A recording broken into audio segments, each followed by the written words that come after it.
Odcinek programu w telegraficznym skrócie został zrealizowany dzięki wsparciu patronów. Wspieraj nas na patronite.pl/Maciej Orłoś. Otwarta droga dla partyjnych kuratorów. Uczniowie, nauczyciele i rodzice mają powody do radości. Hurra! Premier Morawiecki myli już nie tylko Kochanowskiego z Mickiewiczem, ale też sport z e-sportem. Najman kompletnie zgłupiał, promuje Słowika, kolegę Jakimowicza. Czy to możliwe, że po rozpadzie Rady Medycznej przy premierze Najman i Jakimowicz zasiądą w Radzie Dobrych Rad? Od 1 lutego na Węgrzech ceny regulowane nóżek wieprzowych. Te m.in. wydarzenia skomentujemy tym razem w programie w telegraficznym skrócie, w skrócie WTS. Niedziela 16 stycznia 2022 roku. Maciej Orłoś, zaczynamy. Sejm przyjął nowelizację ustawy Prawo oświatowe, czyli tak zwane Lex Czarnek. Za przyjęciem nowelizacji głosowało 227 posłów i posłanek, 214 było przeciw, nikt się nie wstrzymał. Jednym z kluczowych założeń nowelizacji było zwiększenie kontroli kuratorów oświaty nad szkołami. Projekt zakłada decydujący głos kuratora w powoływaniu dyrektorów szkół, co jest prostą drogą do obsadzenia większości placówek dyrektorami z rządowego klucza.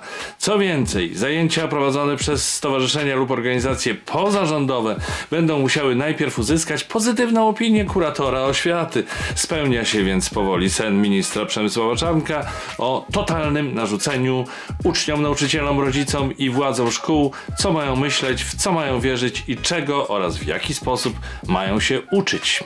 Chciałem być piłkarzem. Nie wyszło. Nie wszystkim wychodzi. Sam minister tuż po głosowaniu napisał na Twitterze tak: dziękuję Państwu posłom za uchwalenie ustawy i wzmocnienie prawa rodziców do wychowania dzieci zgodnie z własnym światopoglądem, odpolitycznienie szkoły i ochrony dzieci przed demoralizacją. Bardzo ważna decyzja. Tak napisał pan minister. Odpolitycznienie.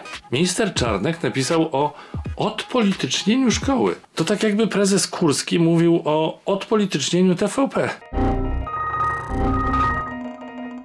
No ale Twitter wszystko przyjmie.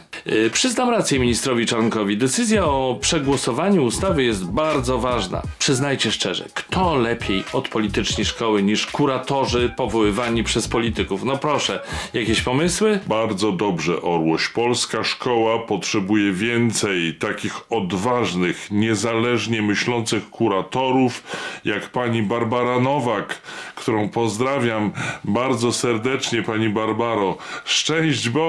Więcej Jana Pawła II w szkołach, więcej religii, więcej polskości, patriotyzmu i więcej słusznych poglądów. A czy papież lubi zęby myć? Co? Nie mówię, że na pewno, ale być może brakuje wam pomysłów na urozmaicenie dzieciom życia. Natomiast nie można powiedzieć tego samego o naszym premierze Mateuszu Morawieckim. Jemu nie brakuje. On jak już coś powie, to od razu człowiek widzi, że z namysłem, że przeanalizował, że przemyślał. Tak też było podczas środowej debaty nad wnioskiem o wotum nieufności dla ministra sportu Kamila Bortniczuka. Czyli e-sport. Szanowni Państwo, przez e-sport chcemy dzieci wyciągać z domu. Nie chcemy tylko, żeby one tam były przed tym komputerem bez programów państwowych, samorządowych. Ale specjaliści podpowiadają nam właśnie taką ścieżkę. Bądźcie tam po to, żeby wyciągać dzieci sprzed ekranów, monitorów, telewizorów. Aha, że przez e-sport. Wysoki sądzie. Ja już nie mam więcej pytań.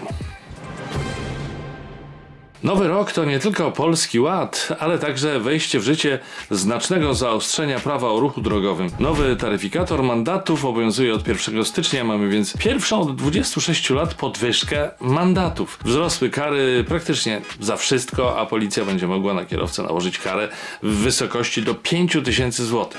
Portfele kierujących mogą uszczuplić także nowe stawki mandatów za brak ważnej polisy OC, które sięgają nawet ponad 6000 zł. ubezpieczenie trzeba mieć, więc żeby wam to ułatwić, tak, uwaga, to jest lokowanie produktu, ale dobrego. Polecam skorzystać z porównywarki ubezpieczeń, nie tylko zresztą tych samochodowych. Rankomat.pl.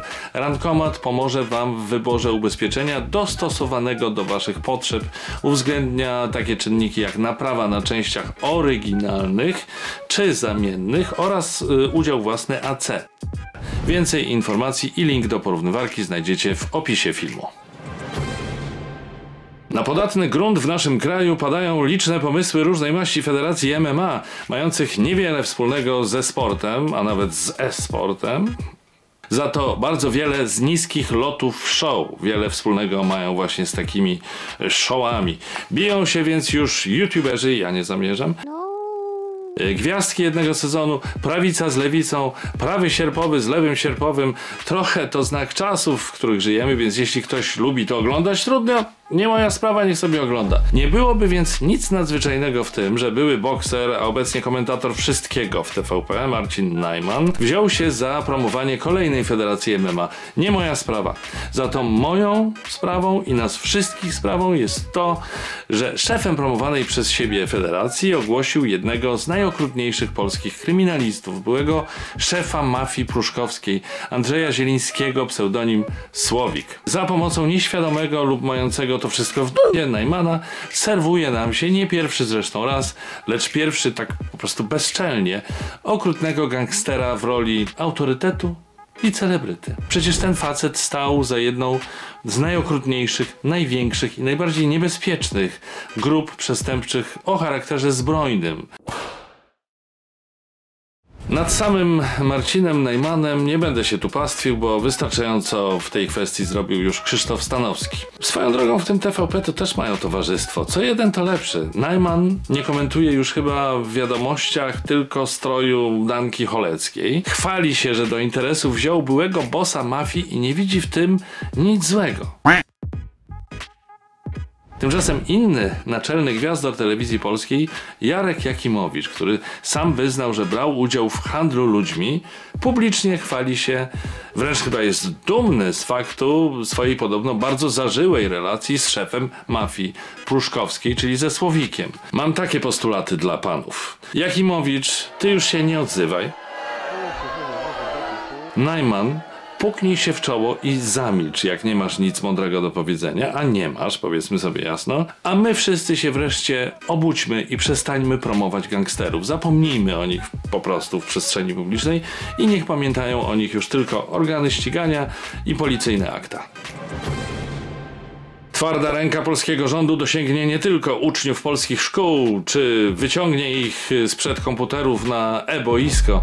Ta sama nieustępliwa ręka weźmie też za fraki Czechów. Tak, moi drodzy, według informacji dziennika Gazety Prawnej, Polska skończyła zabawę w sprawie Turowa i zbiera się do przypuszczenia kontrataku. To jedno w głowie mam, koksu 5 gram. Z bliżej nieznanych przyczyn ktoś w rządzie wpadł na świetny pomysł, że skoro Czesi pozwali nas, to my możemy pozwać Czechów.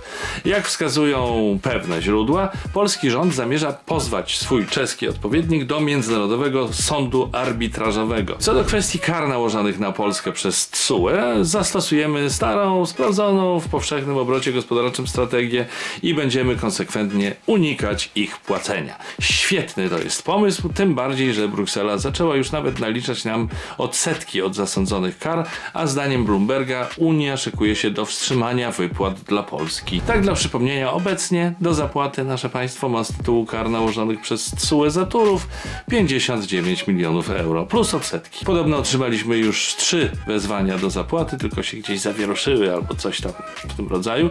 Zresztą, kto by się tym przejmował? Stać nas, skoro i tak nie zamierzamy płacić, no to nas stać. Pełen luz. 13 z 17 członków Rady Medycznej przy premierze złożyło w piątek rezygnację z doradzania rządowi w sprawie pandemii. Jak piszą we wspólnym oświadczeniu byli członkowie Rady, ich decyzja jest spowodowana brakiem wpływu rekomendacji na realne działania oraz narastającą tolerancję rządu dla zachowań środowisk negujących zagrożenie i znaczenie szczepień w walce z pandemią. Specjaliści powiedzieli więc stop rządowi, który wyciera sobie usta ich nazwiskami, a ma w kompletnym poważaniu. jakiekolwiek zgłaszane przez Radę rekomendacje działań. W końcu mieli pewnie dość tego, że decyzje podejmowane są przez rząd nie na podstawie opinii specjalistów i twardych danych, ale na podstawie kryteriów czysto politycznych. Jak stwierdził w komentarzu do tej sprawy szef kancelarii premiera Michał "Nic mi nie cieknie" Dworczyk. Orłoś, na Boga.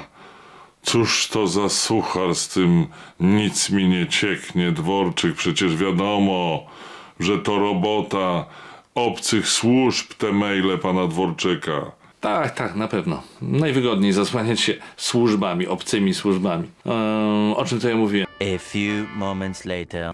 I jak sprawę rezygnacji 13-17 członków Rady Medycznej przy premierze skomentował szef kancelarii premiera Michał "Nic mi nie cieknie" Dworczyk. Otóż tak skomentował: dotychczasowa formuła współpracy się wyczerpała. No, wyczerpała się, bo prawdopodobnie premierowi pasowałaby bardziej formuła typu: wy tu stójcie i się uśmiechajcie, ręcząc swoim autorytetem i swoimi nazwiskami za to, że my tam w rządzie wiemy, co robimy, a my, to znaczy rząd, zajmiemy się sobą i wykonamy szereg pozornych i nikomu niepotrzebnych ruchów. Dworczyk podkreślił też, że Ministerstwo Zdrowia dostało od premiera nakaz zaproponowania nowej formuły wsparcia doradczego w walce z epidemią. I tu mam dla ministerstwa w takim razie pewien pomysł.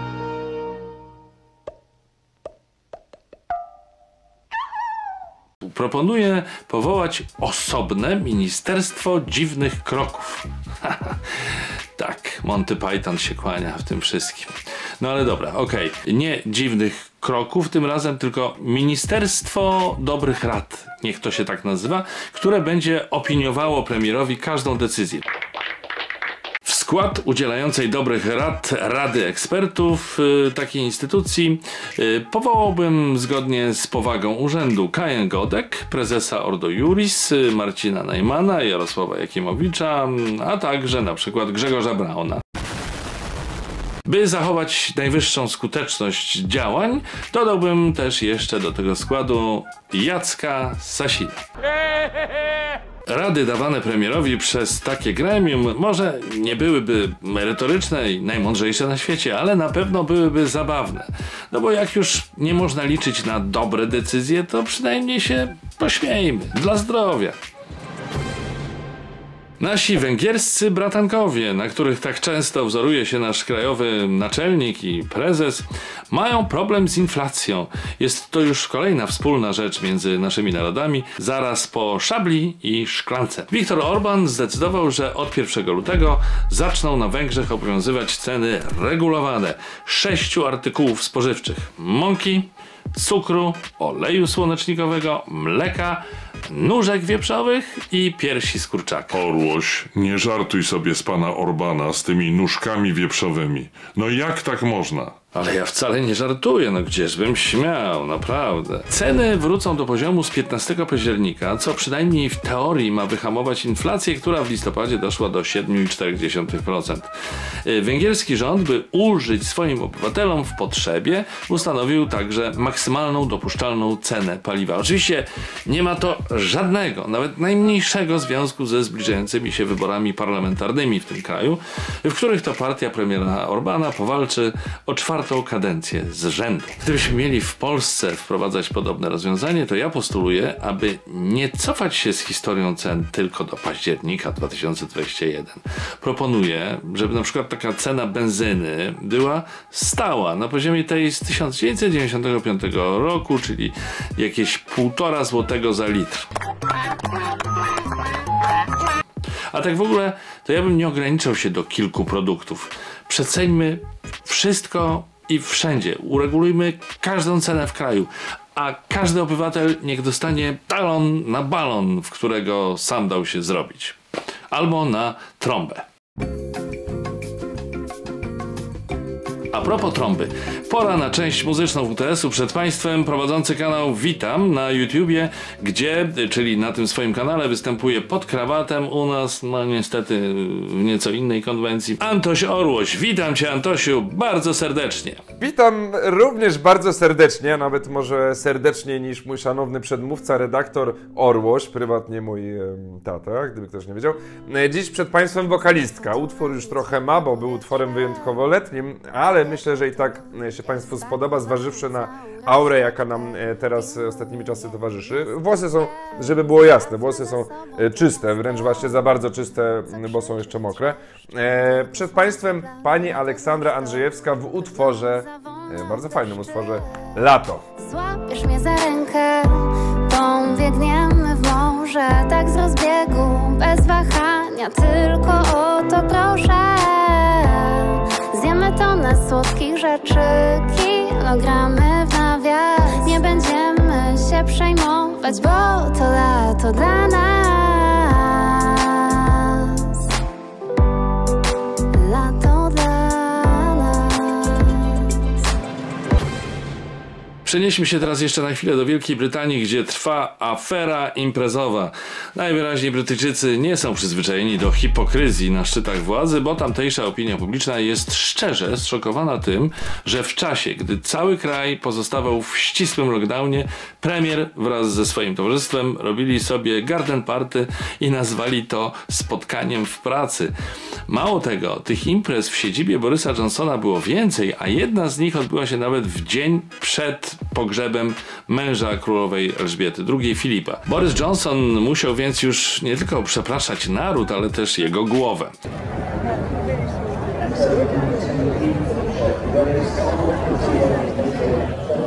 Mimo to nadal niektórzy domagają się jego dymisji, która wcale nie jest wykluczona. I teraz wyobraźcie sobie, że jutro na pierwszych stronach polskich mediów pojawia się news, że Mateusz Morawiecki zrobił imprezę roku w czasie obowiązywania obostrzeń.